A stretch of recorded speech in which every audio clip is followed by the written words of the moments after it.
Everybody excited for iPhone 14? Let's see the features. So the colors available are black, silver, gold and deep purple. It's an amazing color. I just love this color. So I am gonna buy this. What about you?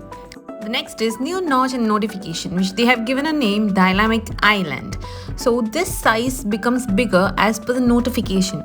So this notch becomes bigger and it has given an amazing look, which is very impressive here.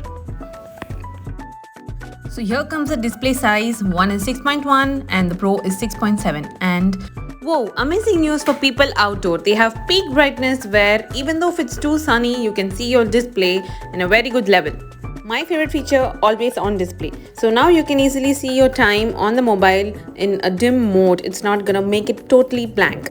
Everyone's favorite, improved camera. The front camera consists of 12 MP and the back camera has the 48 MP with a depth in camera of 12 MP as well.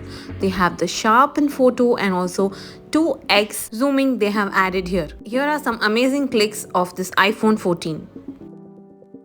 To the camera, they have added a new action mode where even if you shake it very much, it's gonna stay stable. It's very useful for me.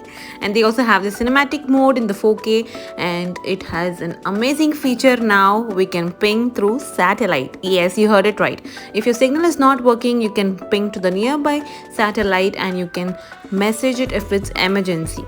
The other feature is crash detection. So this feature will check if there is a crash and it will enable the SOS emergency and it will ping for you.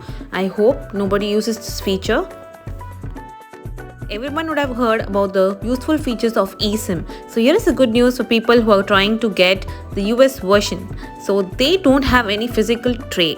So this US model, yes, doesn't have any physical tray. Only multiple eSIMs are allowed. So that is also a good feature, I guess. So that's it for today. Like, share and subscribe for more updates. Your Mr. and Mrs. Ashik in Techie Talk.